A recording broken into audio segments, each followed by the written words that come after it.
Hi, I'm Heather French Henry, the host of Heart of Gold, a monthly program whose mission is to highlight examples of what makes Louisville, Kentucky the most compassionate city in the world, as declared by Mayor Greg Fisher.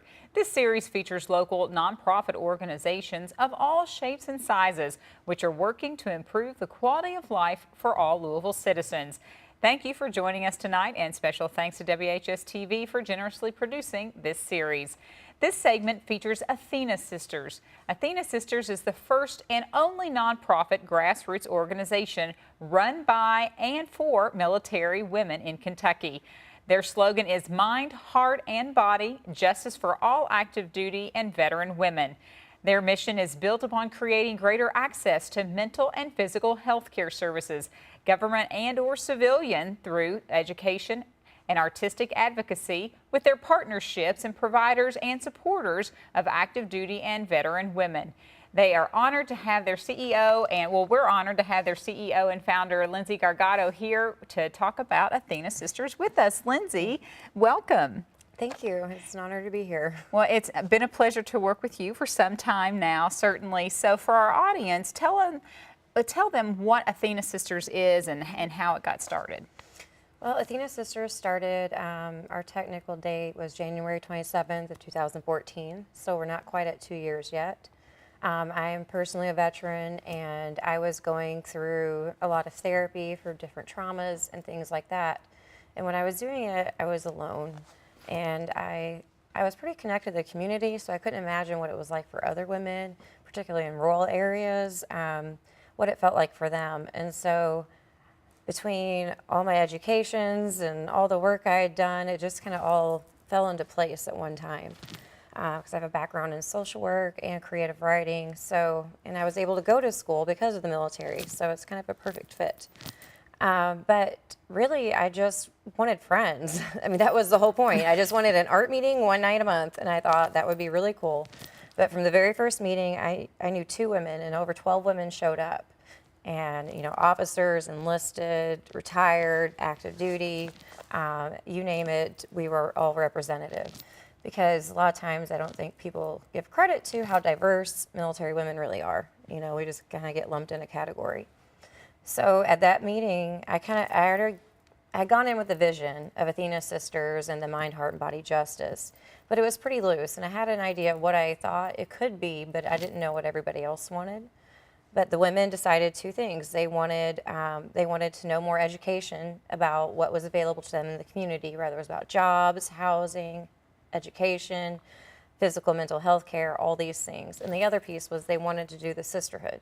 So they liked the idea of like us just getting together and doing art once a month. And so that's essentially how we started, was 2 meetings a month. And it is just, you know, from 12 women, we have reached over 250 women now in Kentucky and southern Indiana in our 2 years. And we have over 70 members now, almost 80. So we're just growing every day. Well, share with me a little bit about women veterans. It's a population in Kentucky that numbers at about 24,000, which is nearly 10% of the total veterans population, which is unusually high for a state like Kentucky. And tell our audience, too, about some of the unique challenges that women veterans, that they have and that they go through.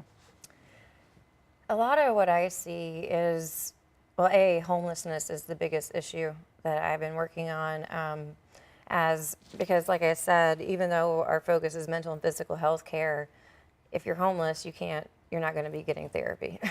You know, I mean, that's just not a priority. You have other barriers to overcome, you know, certainly. You got to have like the basic needs met. And so there really aren't services just for military women who experience homelessness. And a lot of them don't fall in the categories of substance abuse. A lot of them don't have, you know, they might not be diagnosed with PTSD, but that doesn't mean they don't have the experience. So there's a real issue with that. Like, there's just women falling through the cracks. I think a lot of the services we have are great, but the criteria holds us back because our experiences look very different than a lot of the male experiences. We have a lot similar, but there are a lot of differences. Being a single mom, you know, when I got out of the military, I didn't even know I could go to the VA. I thought that was only for retired veterans. So a lot of that is a huge barrier right there, just getting veteran women to know that they're welcome to the VA. But And even if they may have earned benefits that they're entitled to. like compensation, all that stuff, I had no idea about when I got out. Why do you think that there are women, of course we have some men that don't identify themselves as veterans as well, but why do you think that women have a particular problem or an issue identifying themselves with the word veteran? Well, I think there's a couple levels there. One, if they did experience trauma, they're not ready to go there, because a lot of our trauma happens within the service. So, our enemies are on the inside. The second part is this idea that you have to be retired to be a veteran, or the other idea is that you have to have been in combat to be a veteran. And just you go to the VA and you're like, whose spouse are you? It's just automatic. Like, we're never Seen as and yeah. looked at as the initial veteran that's of concern. Right. Right. Exactly. Well, tell me about Athena'S Sisters, your mission to, one, find your sisters out there in the community, how special that bond is, and some of your creative therapy, because you all do some amazing writing workshops. Yes. Okay, what was the first part of that? Let's go back. In identifying and finding your sisters out in the community. Well, honestly, that has been the easiest part of it. It's really word of mouth. That's, because there's a trust that's just kind of there already in the sisterhood that's unique compared to kind of what civilian women and how they form relationships. We automatically have something, because being a veteran is a value system. It's not just something you did, it's who you became. And so I think that carries over. A lot of times when we're trying to assimilate, it's never going to happen because it's shaped who we are now. So the women have been easy. Like, they just come, and the thing that we tried to make sure in the organization is that it wasn't a pressure, because women often feel pressured when they sign up to do things. Oh, I've got to bring food to that. Oh, they think it's the whole world. And our organization is really built on, you just come when you need it, and when it works in your schedule, there's an event that appeals to you. We don't turn anybody away. I don't need your DD 214. You don't have to be a member to come to the meetings, and all of our programming is free. So, and you feed them too, yes, which yes. which I think and is we have incredible. child programming, so I don't feel so guilty. It's not even just child care. We have real child programming with our stuff, and so it's really just a great space. The creative part has been just, there's not even words. And as an artist, I can't even come to words with the beautiful stories that have come out of it. It's really about creative storytelling and helping the women understand that no matter what their story is, it matters and it's important. And it's important that they tell it in the way they want to. Right. I think a lot of women's narratives get shaped and kind of are forced into categories of this is what we want to hear. And many of them don't want to tell their story that way. And so, I have one member, Sally, she did a quilt. And, she hand-stitched it. And when she gave it to me, she said, this is how I tell my story. I have other members who are much more visual arts. I have some that are now define themselves as writers when before they didn't. And, with the trust fund, the KDVA trust fund, we really were able to make some significant moves in getting women's stories out. And you've got a special publication now that tells those stories, right? Yes. We have a publication. It's called The Art or the Heart of Sisterhood. And we just published our second one, and it'll be released on November 5th at Carmichael's on Frankfort Avenue at 7 o'clock. So we're really excited about that. The first one, I think I have 6 copies of 250 left. So they really went like that in the community. So it's just great. And the most beautiful part is seeing the women's faces when they saw other people care about their stories, like what that meant to them, and to see it in such a vivid way. Because the magazines are very unique. Well, and to be able to share in that capacity too. Even to just each other, I think, must be extremely powerful. Oh, the workshops are beautiful. Because how we create the zine is just a one-day workshop. Because I think we overthink things a lot, and so I like shaping it where what's going on right here, right now in this space, and what is the story you want to tell. So the other powerful part is I don't edit them. I don't even change the punctuation. If it's misspelled, it's misspelled, because we're changing their voices. if we do that. So, And that came from your experience, correct, in writing your story Yeah. and someone trying to reshape that. yeah, Correct?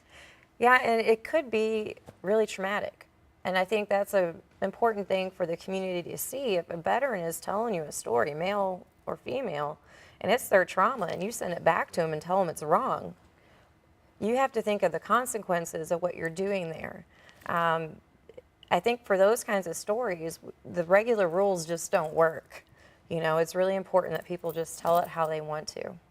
Well, tell me about your future vision for Athena Sisters. As you said, this started as sort of a gathering moment, a meeting of sisters together, and now it's grown into this very large organization. I know at the Kentucky Department of Veterans Affairs, we lean on you all for outreach to try to get the word out, and you all are such a valuable asset in the community because of all your sisters that are out there that don't know about their benefits. So what's your future now? You've gone from 12 to over 200. Well, basically what's happened with the organization, by day, I play more of a role as a social worker. So I get individual women referred to me from the VA, from you all, from, you know, the healing place, wherever they might be. And I connect them to resources. We as an organization don't provide them because I believe there's already enough in the community. Some of them might just need some help or some education, or the women just need to know that they're there. So, so I work really hard to partner with as many people as possible, and really just build those bridges of where, you know, where the women are falling through the cracks. And so it's gotten bigger, the mental and physical health care, but that's our ultimate goal at the end, is the healing. But like we were talking about earlier, you can't, I mean, if you're worried about where you're going to sleep at night, like you're not going to be going through trauma therapy. So my vision now is very much changed. It's kind of overwhelming, but I really want to see chapters happen. We've already had a lot of people wanting that, but the tricky part with that is just building the leadership across the state. And the oversight of something so large. But even we have discussed outside of the show about trying to figure out what veterans need in an urban setting and what they need in a rural setting, which can be a lot different between each other, and the resources are quite different as well. Yeah.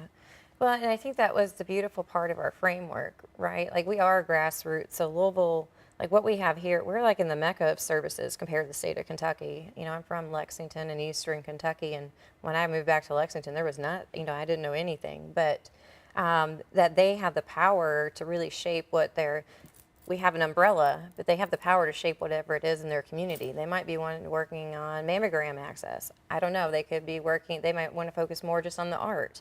You know, it just really depends on what each community needs. But, you know, it's building that leadership and outreach. You know, we're busy. Well, if women veterans are out there watching, or someone knows a female veteran out there that wants to get in touch with you, how should they go about getting in touch with you all? Well, we just redid our website, and it's a lot more engaging.